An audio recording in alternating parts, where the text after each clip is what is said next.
Hello there, FFTCG community. I'm Judge Jared, and I've got a bonus episode for you today. It's a different kind of bonus episode. It's not really something I've done before. Um, but basically, I thought I would just kind of take a moment here to recap my personal 2025 in judging in FFTCG. It was a very busy year for me judging. In fact, I ended up being a part of more official events in 2025 than all of the years before that combined, as far as official events that I'd been a part of. So it was a very big year for me. It was starting from February all the way through December. And so I thought, why not just kind of have a little talk about this little discussion of how my year went and all the different things that I did, partially as like a bit of a time capsule for myself, I guess. But I figured also maybe just to give kind of the a glimpse into what my year was like, for anybody who was curious about it, whether you're interested in judging yourself and you just want to get some kind of little just stories about judging all different sizes of events, or if you're just interested in hearing about that side of it from me, just in general, just you've watched other stuff of mine and you're like, oh yeah, sure, I'd like to hear your experiences with judging, or any other reasons, I guess. But I figure why not just kind of reflect on the year, even though it's February already. Normally people do the reflections in January, but not me. Nope. I'm going to pretend that it's because this is about the year point from when I started, like my first event last year, right? So it's a full 12 months in review, even though I didn't do anything in January or something. I don't know. But yeah, so I just figured I'd go over just the different events that I was a part of in judging in 2025 and just my experience there. Not in great detail because there's a lot of them, and I don't plan on being here for 4 hours discussing everything. But just to kind of give little capsule sized reflections and looks back um, at the year and the season, as it were, and all that, and hopefully have some interesting stories to share here. So yeah, with that all out of the way, my year started last year the with the Winter Cup on the West Coast. There, we did have two Winter Cups last year, unlike any year before that, and also any year afterward, because we only had one this year. But we were lucky enough to have the first ever West Coast Winter Cup last year. It was the same format um, as what they've done on the East Coast, as far as being a team event for the main event on day one, and then doing kind of side event stuff on day two. And that was a big deal for me personally, because it was actually the first official event that I was, well, I shouldn't say the first major official event that I was the head judge for. I had been for like local qualifiers, but as far as like a larger event, this is the first time that I was a head judge for that. And so it was kind of a new experience for me. But the nice thing about it being the Winter Cup is that um, you know, it's more casual than during the season, as far as the tournament there. People are still serious. They're still grinding it out, but there's less stress, I guess, versus doing like a Materia Cup or anything like that. So it was kind of a good way for me to personally get that first experience as the head judge for a larger event. Like that, we ended up with a total of 16 teams or 48 players for the event there. And my judge team for that event, other than myself, we had Mr. Gabe Cavalier himself came all the way out from the East Coast to join us for that one. So thanks again, Gabe, for helping us out there. And nice veteran judge presence there to help out. And then another great thing about it being kind of a more casual styled event was that we were able to get some first time experience for a couple of other people who had been either interested in or involved in judging in some capacity but hadn't done it at an official event before. So we had a local player, a friend of mine named Shine Low, who was one of our floor judges for the event, as well as Andrew Ketchum from out in Las Vegas. he drove all the way up to this was in California, and all the way to California, and joined us for that. And so it was a good way to get for both of them to get kind of that first ever experience doing a larger event with judging, a larger official event with judging for FFTCG. Um, and it was pretty successful, I'd say, across the board as far as things there. Um, yeah, I mentioned we had 48 players. And the thing about the Winter Cup is that it does make for a long day one because of Top Cut being on the same day as Swiss. So the whole day is pretty long. And another reason why it was good for this event to happen as a Winter Cup first is that it was also the first time that King Kong Games, the host of the event, first time that they had run a large FFTCG tournament there. And the tournament organizers and people in charge of kind of the event were largely players from the region, kind of local play group, including some of the employees at the store are from the local play group in California there. So it was a kind of a good experience builder all the way around from a tournament organizing standpoint, from my experience being a head judge, and then for some of the other judges to get some of that first floor judge experience at an official event. Yeah, that was pretty good all around. There wasn't really any like there wasn't too much in terms of like big troublesome judge problems at it. The two things that stick out to me was there was one case where we did a deck check, and there was somebody who had there was an error on their deck list, and so we had to give a game loss for that. And unfortunately it was a player who was playing in their first ever big event like that, with kind of their first event that required a deck list in it. And so it was it was an honest mistake, but the rules are pretty cut and dry on that sort of thing, that if things don't match, then unless you have a good reason, that that things were understandable enough or close enough, or it was we're not being like absolutely nitpicky. Usually if there's any sort of discrepancy, that's a game loss. And so I had to give a game loss for that. And the player and his team were of course very disappointed about that, and there was some discussion there, but there wasn't really any room to change that without being unfair to everybody else. So so that was a bummer. And then the other thing that happened, I didn't even realize until after the event was over.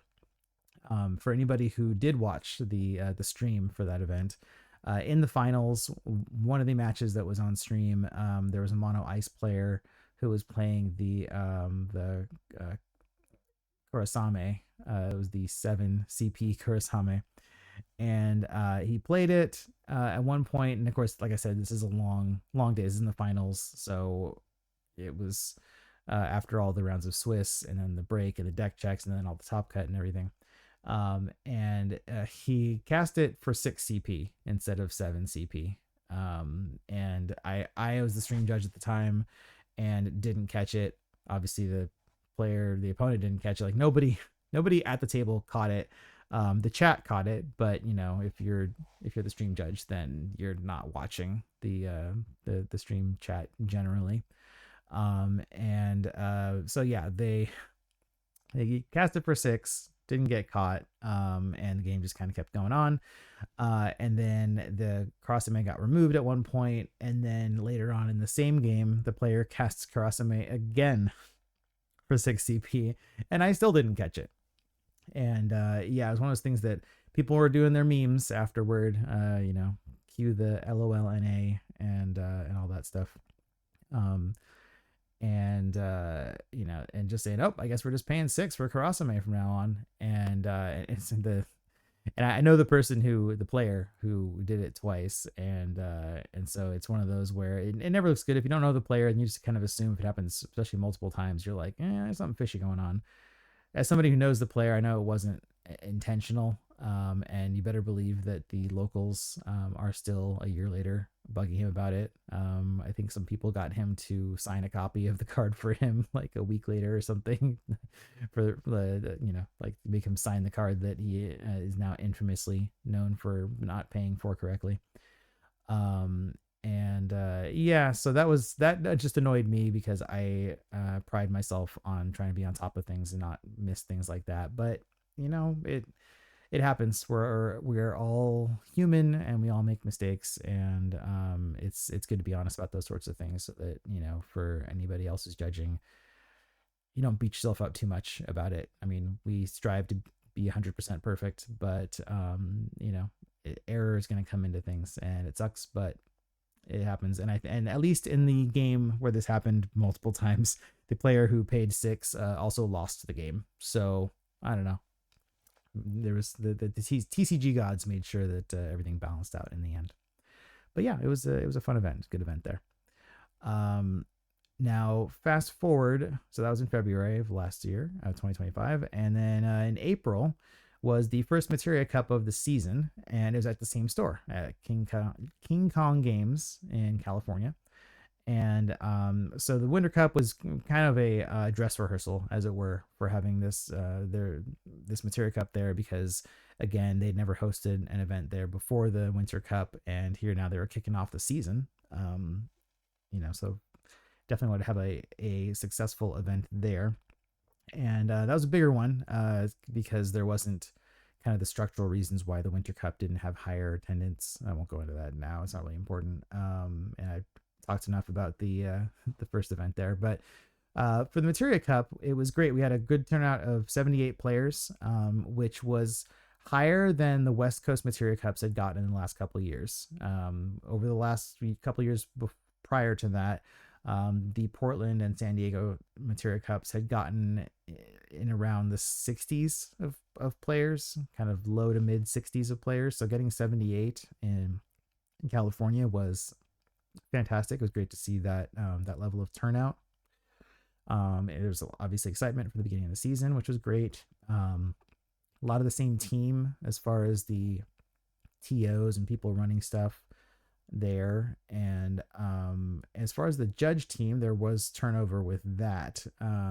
So I was involved with that. But then we had Andrew Pringle from Las Vegas came up to help us with the Materia Cup there. So we still had a Las Vegas representative. We had Ketchum at the Winter Cup, and then we had Pringle for the Materia Cup there. So, and he's a veteran judge as well.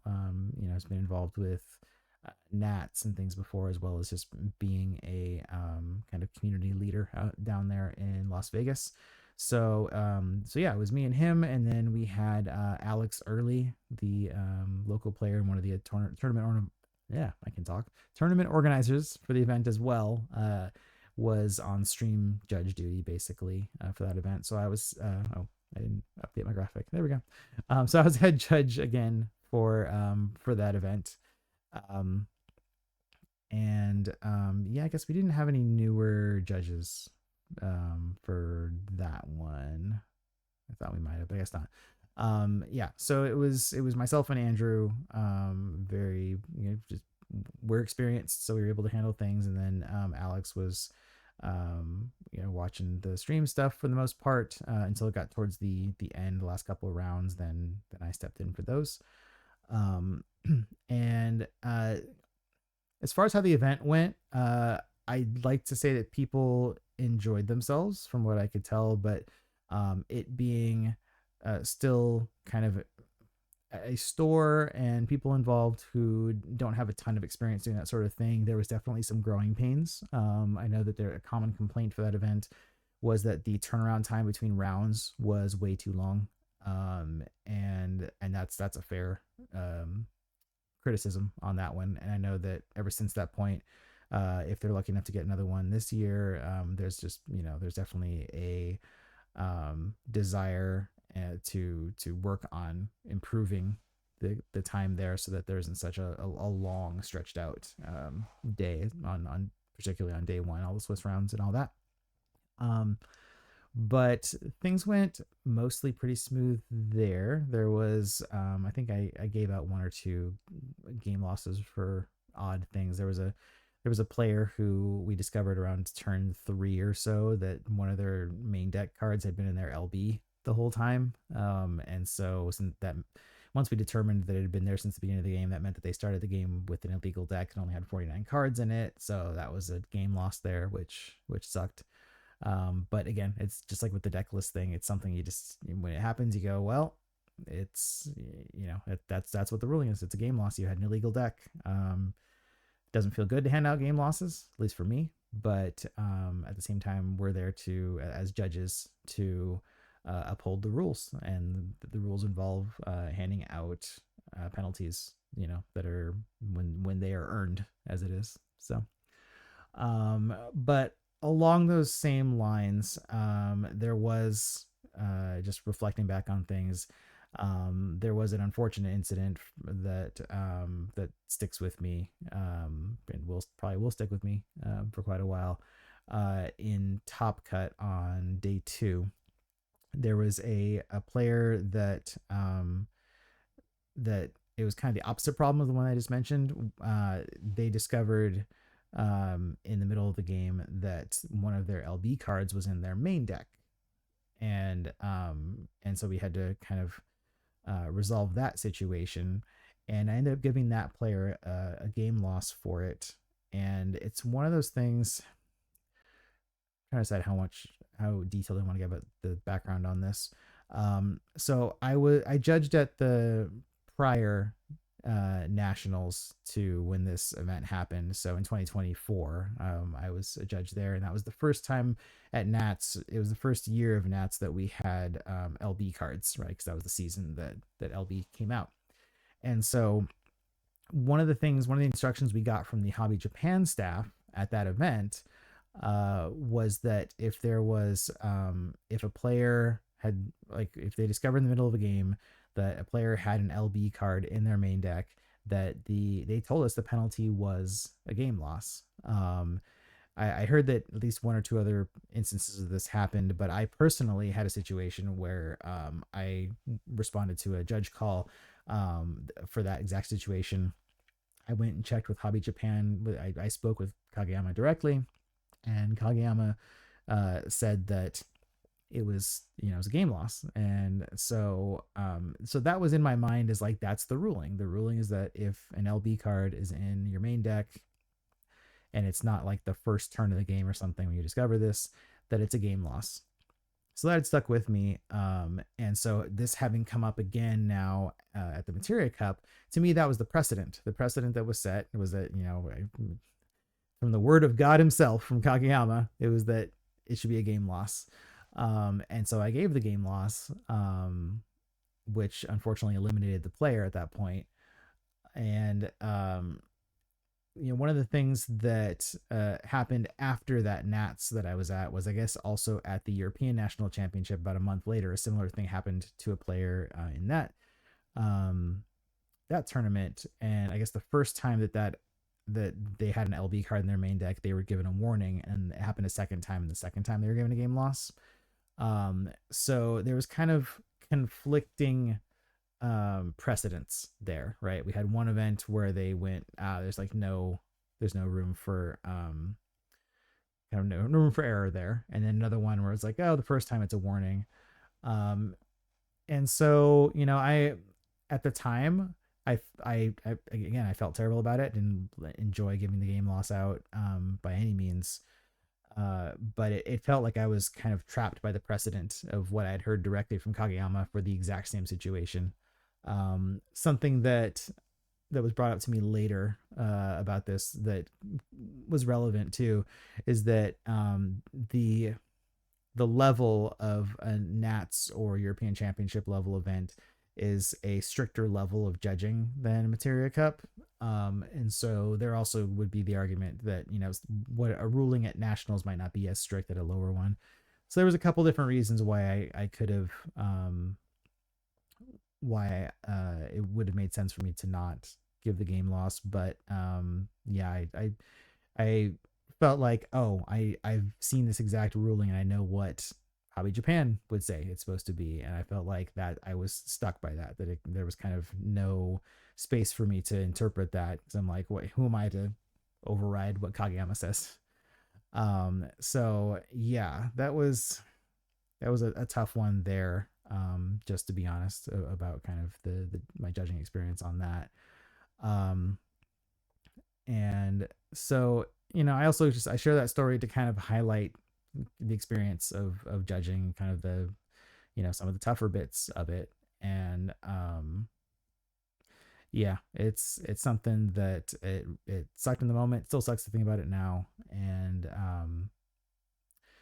yeah, but it's I learned from it. And it was asked again on Twitter after this experience. And on Twitter they're like, oh, it should be a warning the first time. So we all kind of learned the very hard way, unfortunately. But that's how it goes sometimes. The thing is, when you're the head judge at an event, you were there to literally make judgment calls on stuff. And if it's not completely spelled out somewhere, which for a lot of the Hobby Japan stuff, for this game, it's not spelled out.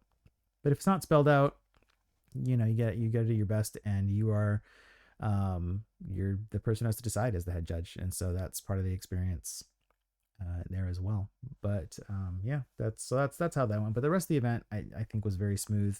There's no other issues as far as penalties or any shenanigans, I guess, or anything like that. And yeah, room for improvement with the turnaround times on the event, but I think people had a fun time, and it was a good experience. And I hope King Kong gets another Materia Cup this year, and hope that if I'm a part of it, that we can give a better experience for everybody all around.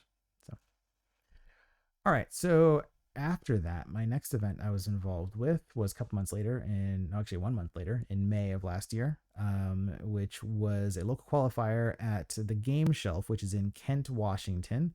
It's a little bit south of Seattle, and this was a large local qualifier.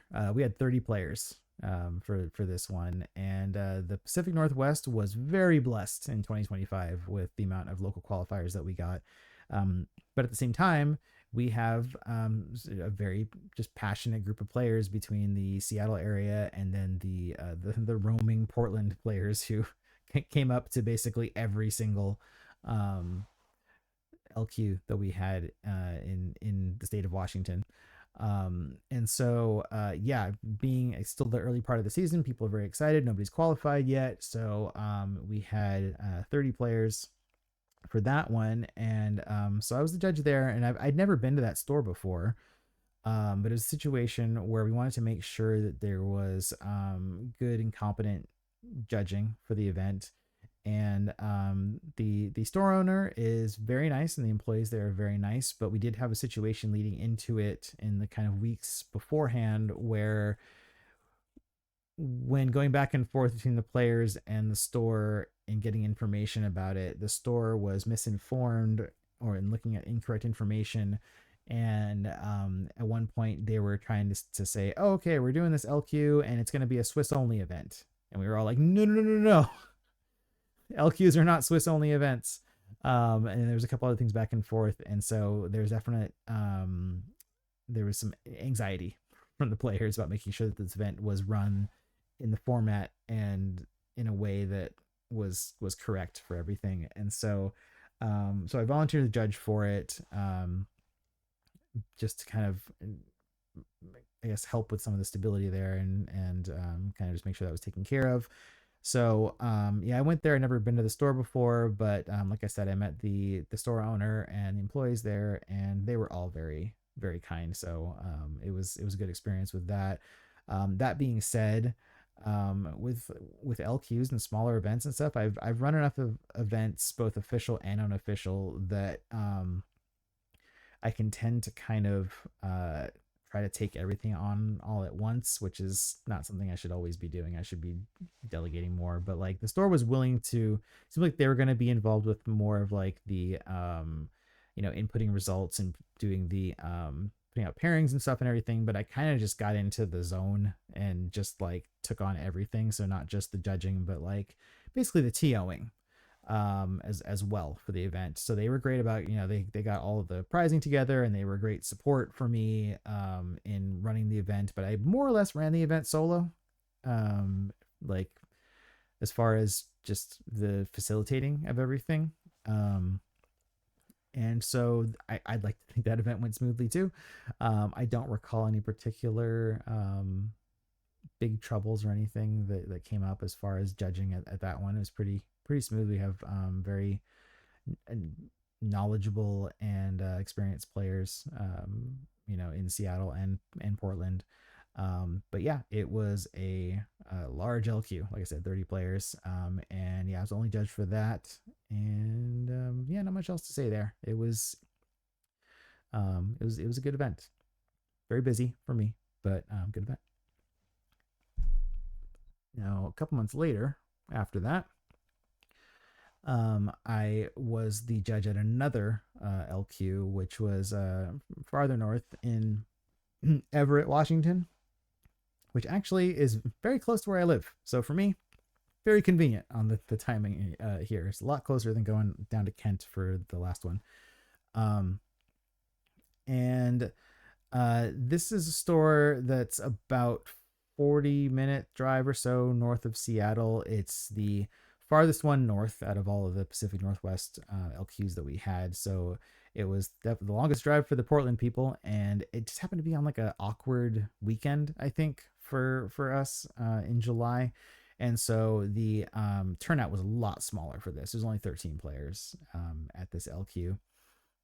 And similar to what happened with the other LQ, where there was kind of like do they know what they're doing? Are we going to have competent judging for this? This one was even more awkward because this store had reopened somewhat recently at the time that this event was happening. It had only been reopened for a few months, but it had run a lot of FFTCG pre-pandemic. FFTCG was a big game there at the time, and so they were kind of trying to get things going again, but it was very slow going, small turnout for the weekly events and stuff. And so we were coming up on this LQ taking place, and we didn't know if they had gotten a judge or not for it. And unlike the other event, I didn't necessarily like kind of put my hat in the ring right away. I was like, okay, well, I don't know if they're going to ask somebody else from the local group or what have you. We have other people who have done judging around here that are good players and knowledgeable with the rules, who did judge some of the other LQs that we had here. So I was like, all right, well, we'll see what happens. So I went to the event, and I went there as a player. But I expected that there was the possibility I was going to have to judge for it, so I brought my judging stuff with me as well. I was kind of hedging my bets so that if I got roped into judging, I wouldn't be kind of caught flat-footed. So I brought my judging stuff, including my judge attire and everything. I had my shirt and vest and all that. And I showed up, and I was, there, and I got like registered. I'd already paid and everything, and waiting around. And then we get about 30 minutes before the event was supposed to start.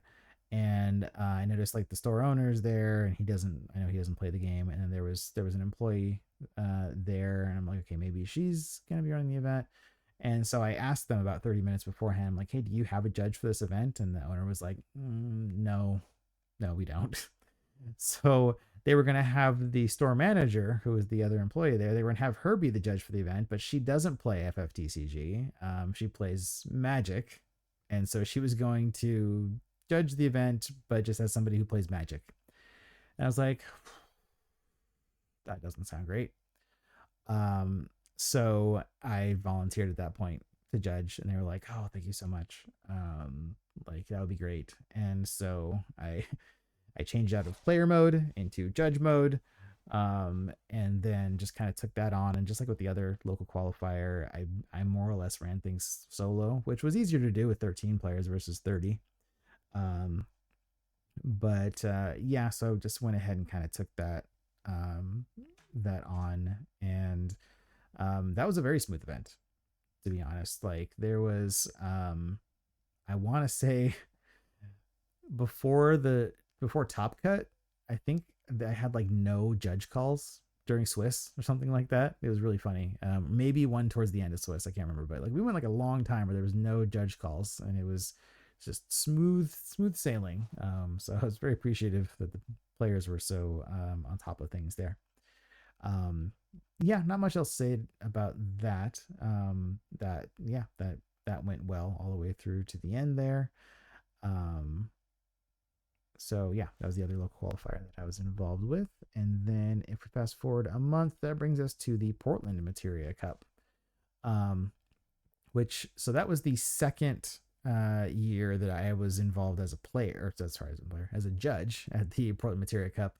And so the Portland Materia Cup, of course, at Epic Gaming in Portland, and that store is amazing. If you've never been there before, they are on top of it. The Brian, the store manager, and the rest of the crew there are just um, yeah, they are great at what they do.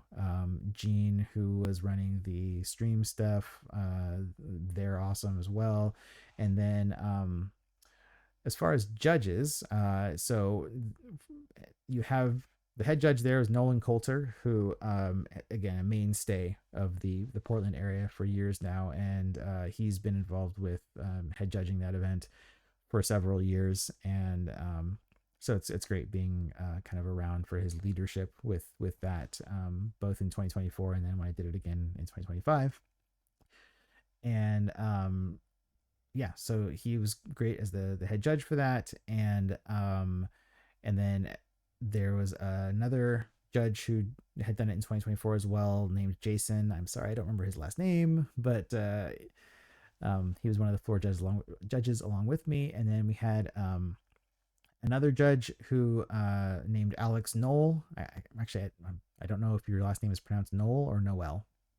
So apologies, Alex. You'll have to tell me, how do you pronounce your last name? I'm used to Noel, the character from 13, so I'm just gonna go with Noel. So Alex Knoll, possibly. The other our other judge there, and Alex is great because he's got a wealth of experience from other TCGs. So even though the FFTCG side of judging for him was new, and this was kind of a experience for him to get that under his belt, along with the fact that he was involved with several, I think, LQ judging last year. Um, it was interesting, like for me, somebody who's never been involved with a competitive game, or never been involved with a game competitively other than FFTCG. Talking to somebody who's been involved with doing judging in other games, especially ones that like actually have judge programs, is always fascinating. And so yeah, so he did great that weekend. Collectively, I think as a judge team, we did well that weekend. There was 61 players. So as I was saying before with the West Coast stuff, it was kind of in line with what we've seen as far as West Coast kind of participation numbers. Um, it's a little bit like lower than I personally would like, just because I'd like to see bigger attendance, just to show the strength of the West Coast there, and especially for a store that runs such a good event. But you do, as somebody who's running the event, when you're below 65 players, you get the benefit of one less round of Swiss, so your day one's a little shorter, I guess. But yeah, what's great there is that, like I said, the store itself is so good at running the TO side of things that judging for the Portland Materia Cup, you get to just focus completely on the judging side of it, and it's so nice. Um, Compared to those LQs like I was just talking about beforehand, like not having to worry at all about any of the registration stuff, or inputting results, or doing prizing, or doing announcements, things like that. It's really nice just like being involved with an event and just do the judging and everything, know that everything else is taken care of, and feel very comfortable with it. Like they've got it all taken care of. And so I love how they run their events there. We did have some situations on during deck checks with I think there was two players that had LB on their LB on the deck list. There was like a card that was incorrect, and so there was game losses given for that. There was a game loss given for sleeve stuff with kind of marked sleeves as well, and that's always a kind of a tough situation just because of it can get contentious.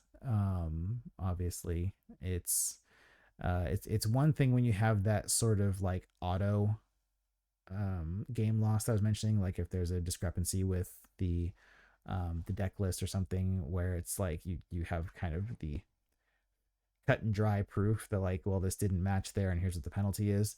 It's tougher when you're dealing with things that do require a level of kind of judgment on stuff, and where it's not totally black and white. And so understandably that can be tough with players, but it's also the head judge's call is the final call with things. That's something that's good to know whether you're a judge or a player, is that that ultimately the TO and the head judge, their decision is final. And there's pluses and minuses to that, because like it gives you the finality of it. There's nowhere else to appeal to, and so you just go, okay, well, this is what's happening. You can like it or not like it, but we're moving along.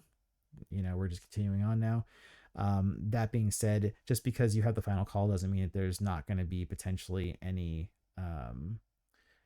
like ramifications of that.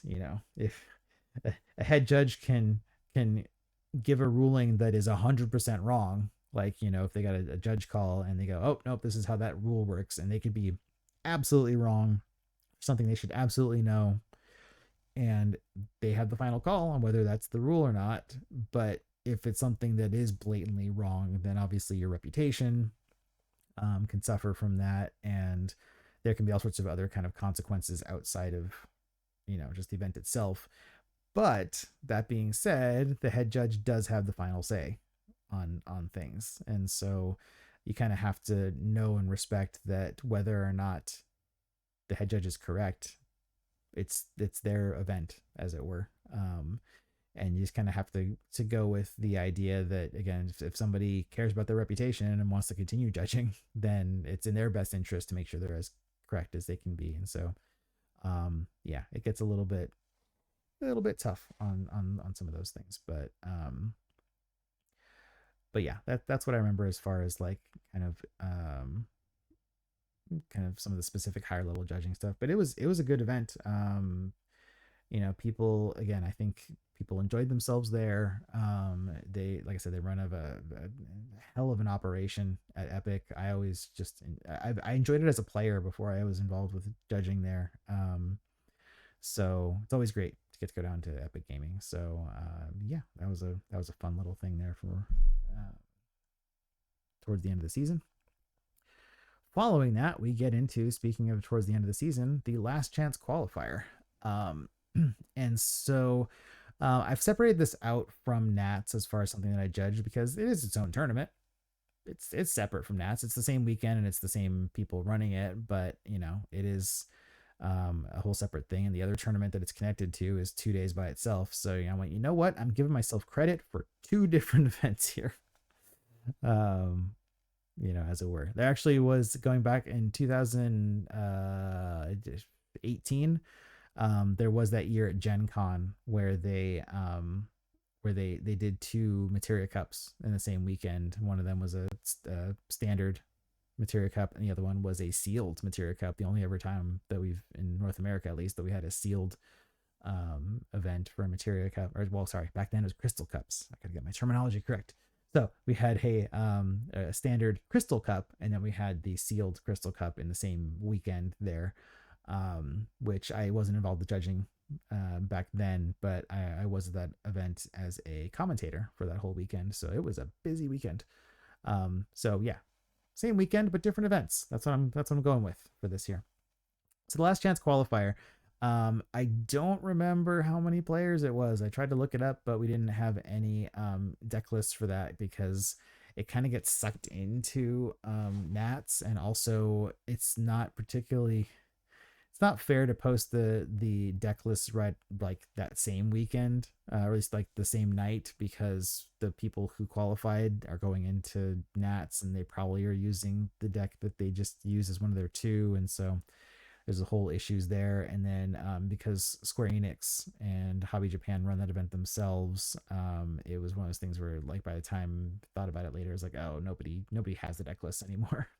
So there was no deck list uploaded for this. I what I do remember was that there was something like 90 people had signed up for it on the sign up sheet online, and definitely not nearly that number of people actually came to the last chance qualifier, because signing up for online was free. There was, you don't have to pay for anything for it, so people just signed up and then didn't. Some of them didn't show up. Um, I want to say it was, it was in the 60s. I think 65, 67. I don't know, something like that. Um, and of course, that weekend, being run by Square Enix and Hobby Japan, it is a different experience there versus most other judging events. Um, it, like I was saying with Portland, how they, that they've got everything taken care of kind of on the TO side, sort of logistics side. It's the same thing with Nats. You get to focus on, and the last chance qualifier, you get to focus on judging, so that's nice. As far as the judge team there, so we had, for the most part, a team of veteran Nats judges. So we had Jason Toro and Andrew Pringle and Ryan Galloway, who've all been involved with multiple Nats as judges. Ronald Magpante, I don't know how to pronounce your last name either. I'm sorry, Ronald. Next time I see you in person, I'm gonna, you tell me how to pronounce your last name so I don't screw it up. But Ronald had judged in 2023 at Nats, so he was back doing that. And then we had Nats judge newcomer Brian Garrity was there, but that was our group. Yeah, so Jason Toro, Ronald Magpante, Andrew Pringle, Brian Garrity, and Ryan Galloway, all the judges for both the LCQ and for Nats. And so they are an awesome team of people. And for the LCQ, things went great. It's funny having that many judges at an event when you're used to only having, as you saw me list at the other events for this year, at most we had 4 judges for events. So having like 6 for something is like, it's funny because we're all kind of out there wandering around and trying to like avoid overlapping with each other. And as a judging experience, it's always funny to me because I'm trying to cover whatever area doesn't have somebody nearby, but we're all kind of walking around slowly because you're like walking without having any particular like purpose to it. Like you're not walking to get somewhere, you're just walking to like pace around and kind of look at things and stuff. And I always feel like a Tonberry, just kind of slowly making my way up and down aisles and watching for things and waiting for judge calls and all that. Um, yeah, so the LCQ is an interesting event because by its nature, you end up pulling a bunch of players to play in it that are like lapsed players or newer players, that like basically a bunch of people who live within the range of LA will come out to the event because the pricing is pretty good for it. It's a big event, and it's like it's a low buy-in both monetarily and like the amount of work you have to put into it. And if you're somebody who like, used to play the game, like, yeah, sure, I'll go, throw together a deck or copy a deck list from somebody and figure out what the new cards are in it that I haven't seen. But because of that, what I've seen and noticed from a judging perspective is you get more situations like where things come up where it's just people screw up the rules, right? Because you have, again, lapsed players or newer players, and who didn't necessarily spend like hundreds of dollars to travel, or they don't maybe have a dedicated play group that they're playing with all the time. And so you get called for judge calls, and it's like, okay, well, we did this thing, how do we take care of this? And you go, oh man, that's a headache. I talked about it in the first episode of the judge series that I did. I think it was the first episode of it. Maybe it was the second one. The first one was for Portland. It was for the second episode of Judge. there was, before the tournament even started, before we started round one, we had a player who mulliganed, and then after they mulliganed, they shuffled their deck. Just total whoopsie moment, shuffled their deck, and I was like, how do we resolve this? And like, it's just like an example, the sort of things where you just go, oh, these are like the sort of judge calls you just don't see at Materia Cups or LQs or something, with people who are, kind of more playing more regularly or more experienced or both or whatever. So the LCQ is a little bit of a, I don't know, in my opinion, my experience, just a little bit more wild. Kind of the wild west of like, I don't know what sort of judge calls I'm going to see, but there's going to be some weird rewinds. There's going to be some like, okay, you guys have done some rules entanglement that we have to try to make sense of, or hopefully it's not so mangled that you go, this is, we can't recover from this, and it's just game losses all around or something. But yeah, it's an interesting experience. Let's say there's no top cut, so it simplifies the day a little bit. And I, if you want to know more about the sort of judge calls from it, then you can go check out, like I said, episode 2 of Judge. Um, and that wasn't even all the calls in that episode. I still have another episode I need to record of the remainder of the judge calls from the LCQ that came up. But uh, yeah, the overall the event is or like the team is great. Having that many people makes it so you can do deck checks a lot easier. I still have everything be covered. It's always great to have Hobby Japan on, like, just right there on hand for anything that comes up that you want to, like I said before, hear like directly from the voice of God, as it were. And then it's in addition to having the 6 of us, you also just have sometimes the Hobby Japan staff will go out and help out with judging too. So you can have up to 8 or 9 judges, which is just wild. So yeah, so I would say about that. But then that leads us right into Nats. Oh, I should say for the LCQ, the other thing is you'll see that on my list here, the first time that I listed Stream Judge. Um, for the other events I was involved with that had streams, in the case of the 2 California ones, I wasn't involved with the stream being stream judge until towards the end, like the when there wasn't many matches left. Just personally, as a head judge, I like being. I'd rather be more aware of what's going on in the whole room than to be kind of locked down on the stream table, and it's a tough balance there because for the integrity of the event, I feel like it's better for the head judge to be again aware of the whole room and everything that's going on, and be kind of responsive to all that, or just kind of have your finger on the pulse of what's going on in the whole tournament. But on the other hand, the stream is the way in which the like everybody else who's not at the event experiences the event. They see it through the lens of the stream. So their experience and their opinions of how the event is going to be purely based off of that one match there, which is not necessarily fair, like, but it is what it is, right? Like like they don't know what's going on at the rest of the event. So whether it's going badly or whether it's going well, they're going to form their opinions based off of what happens on the stream. So it is very important to have a good solid judge on the stream. You want to try to have things be as accurate and done as well as possible, and just have things look good there, because if it looks better on the stream, it's going to look better for everybody. But like I said, personally, I don't like. I want to be involved. If I'm the head judge, I want to be involved with everything that's going on. And so, yeah, so I typically wasn't doing much stream judging, but at the for the LCQ and Nats, we have such a solid judge team, like I said. And also I wasn't the head judge, but such a solid judge team that there's the opportunity to get in there for streaming more. And so myself and Ryan Galloway would we would alternate which one of us was the stream judge, so that we were kind of going back and forth with that.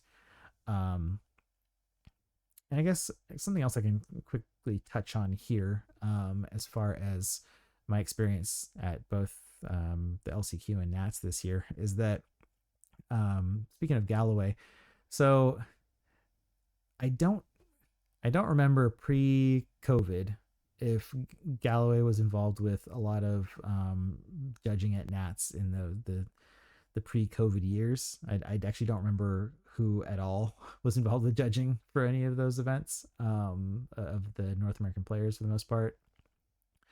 Um, but I was in 2023. I was at Nats as a player. I'd qualified that year, and so um, I'd noticed when I was there in 2023 that like they had Galloway doing like announcements, like player announcements, and kind of being the face of the judges, I guess there, or the voice at least of the judges there. And so I remember as a player having the experience and kind of the like guessing like, oh, he's kind of like the head of the head of the judge team, like not necessarily the head judge because Kageyama's there and Kageyama's the head judge, but like to me it appeared like, oh, okay, Galloway's kind of he's the lead judge, as it were, of the North American judges.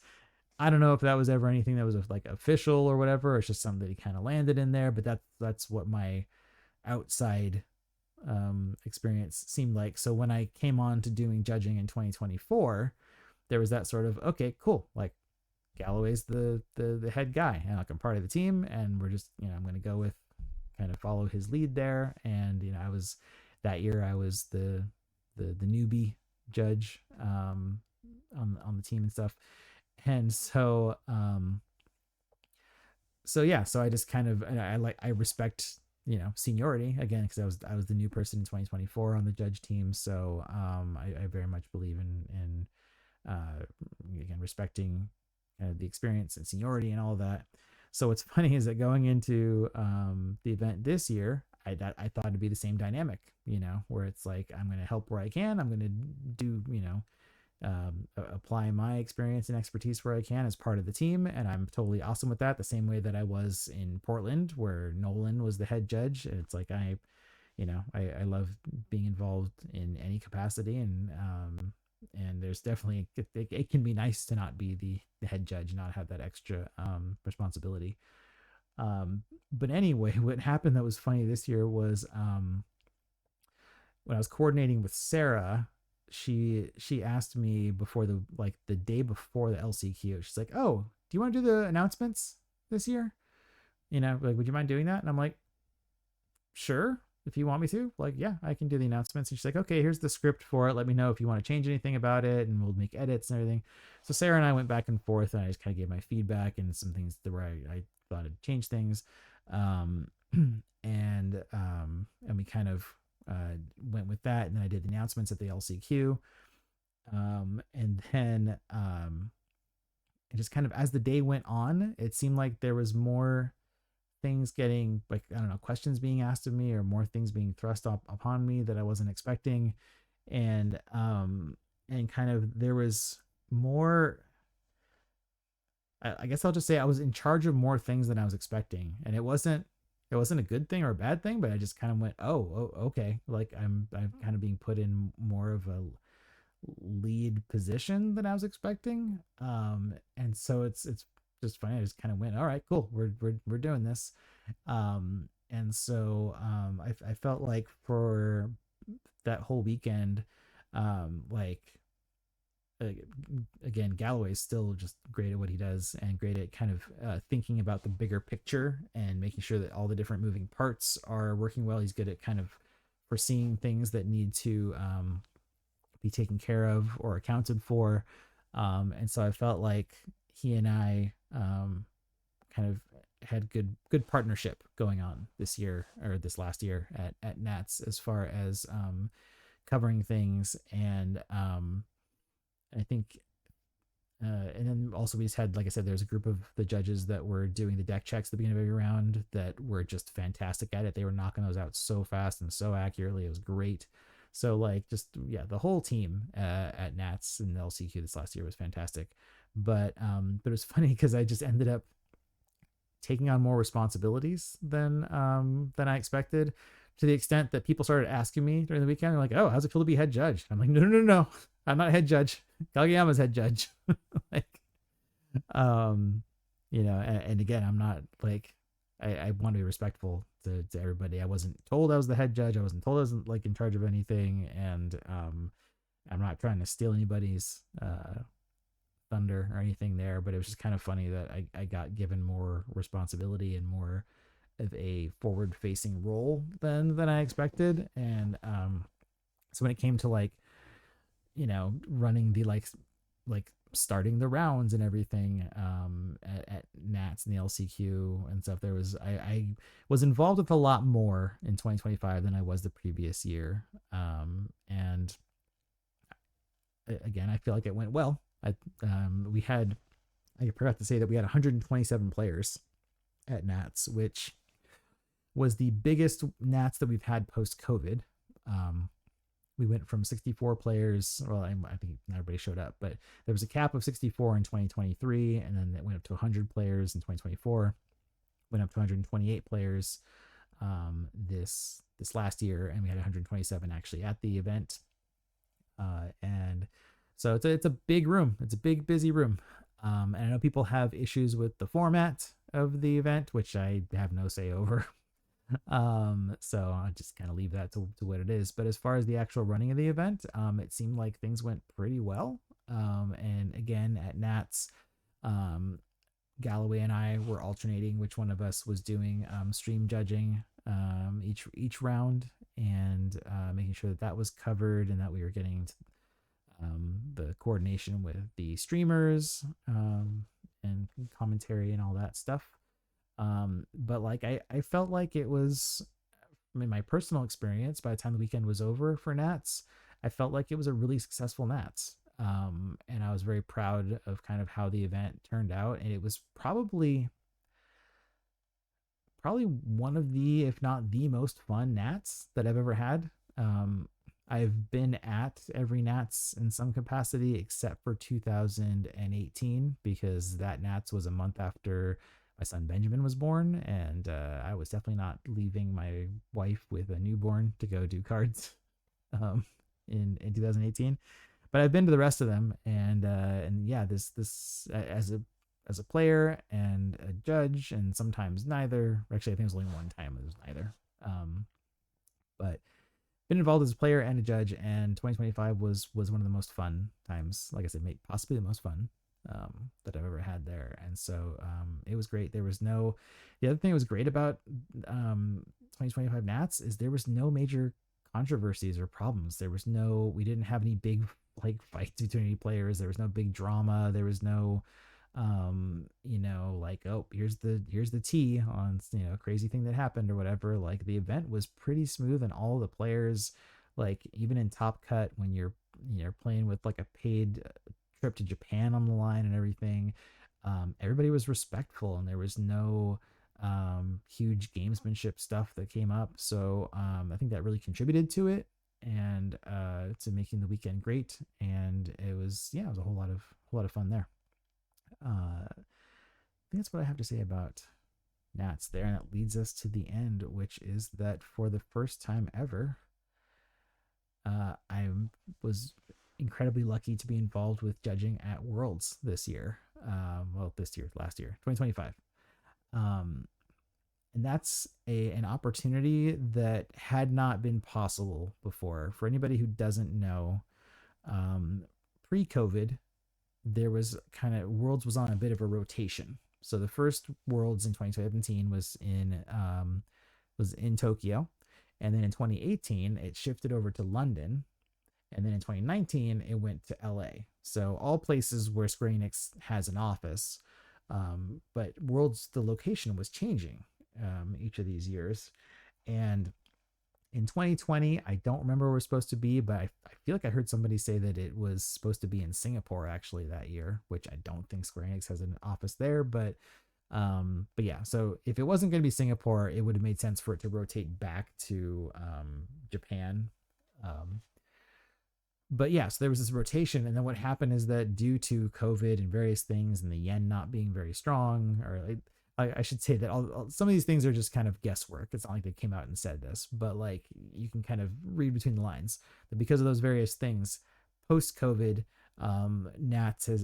Worlds has stayed in Japan, stayed in Tokyo, Because that first year in 2023, we were like, okay, well, we're starting the rotation again, or if we had continued the rotation, we'd be back in Tokyo anyway.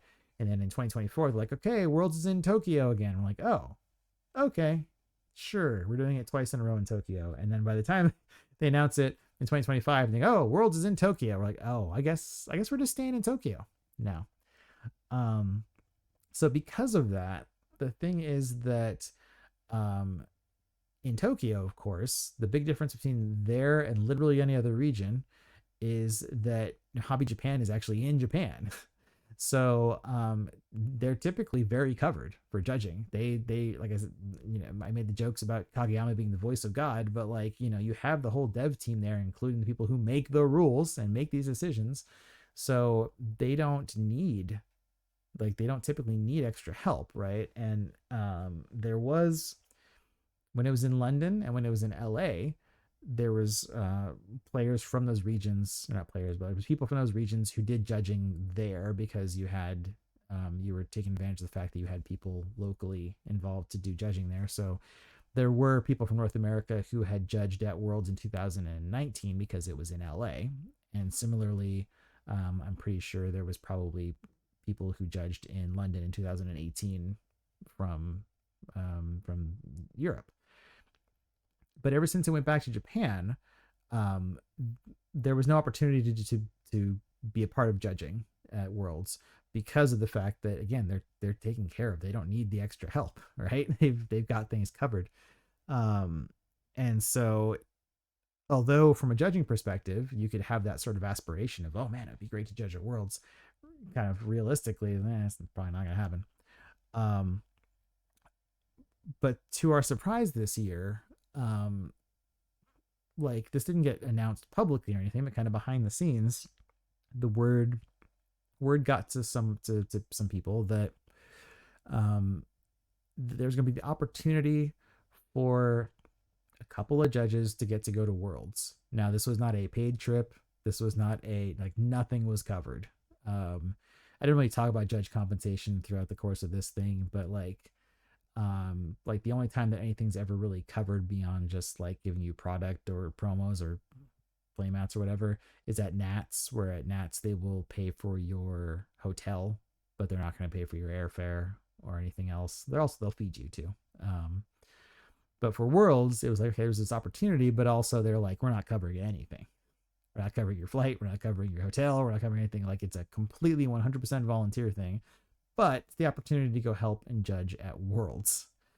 Um, so the kind of the decision here was, okay, there's going to be two judges selected from whoever applies in North America, and there's going to be two judges selected from EU. And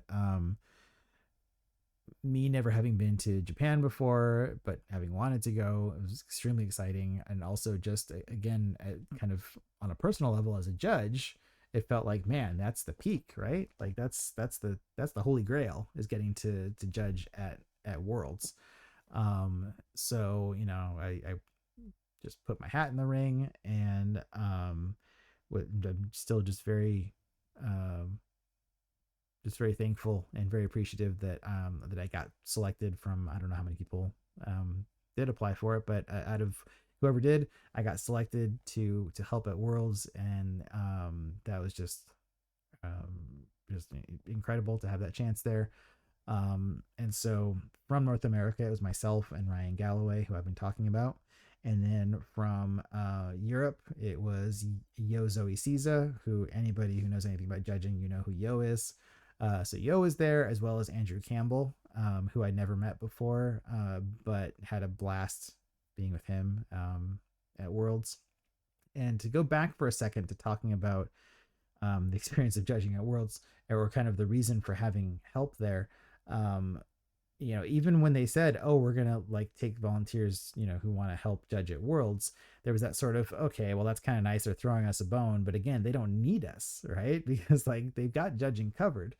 But then it kind of became clear, the more that like I talked with people about it and the more I thought about it, that like there actually is a value to having us there as native English speakers, because The thing is, yes, they're the experts when it comes to the rules, but if you think about everybody's in the room, and there was 56 players at Worlds from throughout the world, if you had a pie chart of like what language can people speak in, in the room there, like people, kind of passable enough speaking in the language to be able to communicate, like the amount of people in that room who can speak at least conversational English, that's a much bigger slice of that pie than the amount of people who can speak conversational Japanese. And so the Hobby Japan staff is great, but there's not a whole lot of them that are fluent in English, right? Some of them have some passable English, and Kageyama does very well for himself there, but there's, understandably probably a sense of like not being totally comfortable if you're not super fluent in a language when you have to deal with something that's as complex and nuanced as the rules. So it kind of came to the idea of like, oh, it's actually the fact that we're like trusted enough rules authorities, I guess, but can speak English fluently. That's where the value is for having us at Worlds, because we can take a judge call at almost any table and be able to kind of help out there. Now there were some players, some Japanese players, some Chinese players that don't speak any English, and so there was some help needed there. But again, the Japanese, if there's a table that needed a somebody who speaks Japanese, you got plenty of Hobby Japan people around. And then the Chinese players had at least one person I saw with them who was kind of I don't know what to call him. Handler doesn't feel right, but somebody who's with them that was handling translation duty, so that at any point in time, if there needed to be something communicated, that person who was there, he was handling communicating to the Chinese players in Chinese, so that just to help things along. But there was at least one or two of the Chinese players that could speak English, though, so that was fine. So yeah, there is a value there, and I hope that the experience there and that value causes them to, in any future Worlds, where theoretically we're having Worlds again this year. I know we're still waiting on announcements, but hopefully that means that they will look at inviting some judges again from North America and from Europe. It'd be nice if they covered a little something this time, but hopefully they see the value there. As far as the experience itself, I probably could do an entire video by itself just talking about my experience at Worlds, so I'm not going to dive too much into it. I'm also like more than an hour into this video already, but I will say that from a judging perspective, what it was like was, it was very funny because it was like the polar opposite of what I was talking about with the last chance qualifier. So the last chance qualifier, I said you had a lot of players who were lapsed players or newer players, and they were getting into all sort of weird, twisted rules shenanigans that you have to try to untangle them from and work out. And Worlds was very much kind of the opposite. The most common thing personally that I had to deal with at Worlds, or that came up from a judging perspective, was players wanting to see a translation of a card. Being like, oh, my opponent's card is in English. I'm a Japanese player. Can I see that in English? Or the opposite. Or I'm a Chinese player. Can I see that card in, either Chinese or English or something? So it's funny the amount of times that it was just like, oh yeah, sure. Let me pull it up there. And I have on my phone, I have bookmarked already the Japanese FFTCG site. So it's funny because there was a couple of times where a Japanese player wanted to see the Japanese card, and I was able to pull it up for them. And I think I surprised Kageyama at least once, where like I was able to just got it and showed it kind of before Kageyama himself was able to pull up the card there. Yeah, so it's funny because there was very little that needed to be done in terms of like explaining the rules, because these are Worlds players. This is again like the opposite of the LCQ players. These are players who are, if you made it to Worlds, you know how to play this game at a high level. You are very knowledgeable, not necessarily an expert on everything, but like you've seen a lot of situations, you understand a lot of the rules, and And so the players were very good about just managing whatever came up, or they've just, they've probably gone through enough of these iterations and runbacks of a lot of these decks and things that they know how things work and stuff. So even though there was sometimes language barriers, there wasn't really much like in terms of situations where it was like, oh, we had some snafu because of a misunderstanding with the language barrier, or oh, we don't know how to resolve this just because it's a complicated situation. It's like, no, they're the experts. Like they know how this game works. And that's not to say that you don't need to have a high level of like rules knowledge to judge at this level. Like you definitely, um I wouldn't want to be doing this with a game where I don't know the rules that well. But it was just funny that like a lot of the times the experience this year at Worlds was just, oh, okay, let me pull up here's the card, let me show you. um and yeah, for this I was also doing stream judging. For the most part the stream judge was rotating between myself and Andrew and Galloway. Yo did get in there towards the end of day two, but yeah, so I was involved with stream judging there, which also that was interesting because they would have a Hobby Japan judge in there as well for every round. So you had two judges on the stream, including one that could speak English, one that could speak Japanese. So we were pretty well covered there. And I was very amused that I happened to be the stream judge on the match on in Swiss, where it was cadets versus, I don't remember the other deck, but cadets. And so the other player was not familiar with cadets at all, and so pretty much every time a new cadet hit the field, I needed to bring up the translation because it was a Japanese player playing cadets. So I had to just bring up, all right, here's the English version of 9, here's the English version of queen, here's. So it was really amusing doing that. But yeah, so it it was incredibly satisfying and humbling to get a chance to judge at Worlds and to reach that level. And it's an experience that I will be forever thankful for. Separate from just the whole experience of going to Japan, which was incredible by itself, but kind of, I guess, on a judging professional level, getting to judge at Worlds, it was just wild. I still can't believe that it happened.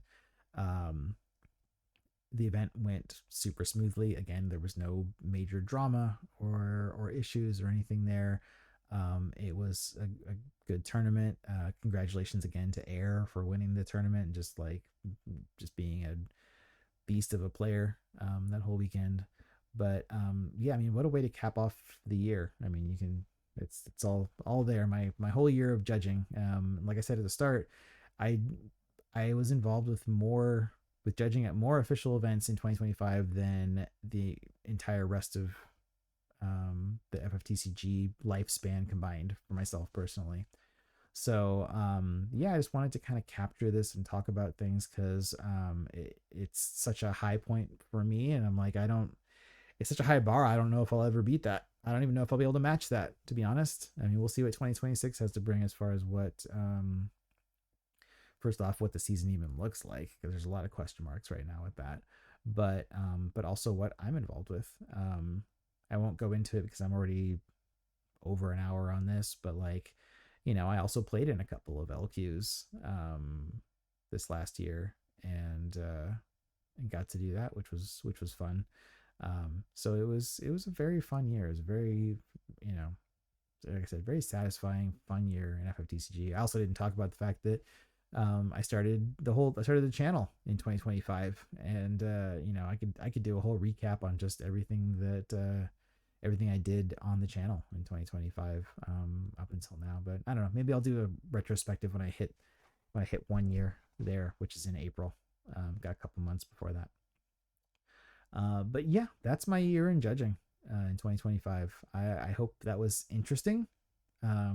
If nothing else, if nobody else watched this long or was that interested in this, then it's for myself. So look back in the future and look back at just kind of my fresher memory and take on things. But I hope there was some value and just kind of sharing some of my experience and some of the just kind of analysis of things and how they went there, all the way from LQs up to Worlds, right? I ran the gamut of it.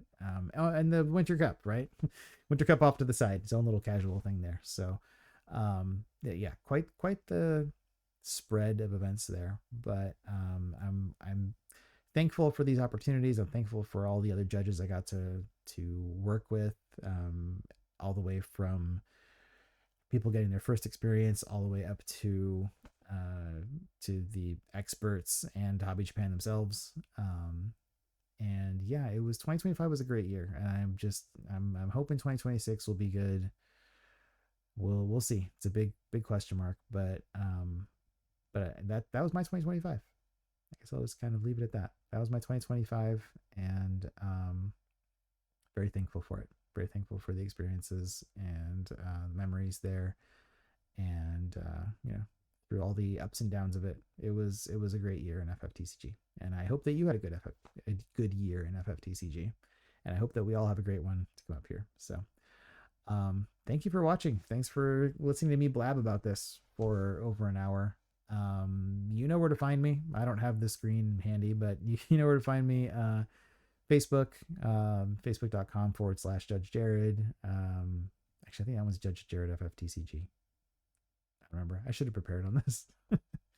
On Discord, my username is Judge Jared. On Twitter, Twitter is the one where I'm at Judge Jared FFTCG. Facebook is just Judge Jared. But yeah, Twitter, if you want to see me there, it's my handle is at Judge Jared FFTCG. And you're on my YouTube channel already, so you're here. You can find me here on YouTube. Yeah, check out my other stuff on the channel. And I'm gonna have more content, more things coming your way of all different types. So thanks for watching. Thanks for listening to me blab. I will see you in the next video. And yeah, court's adjourned.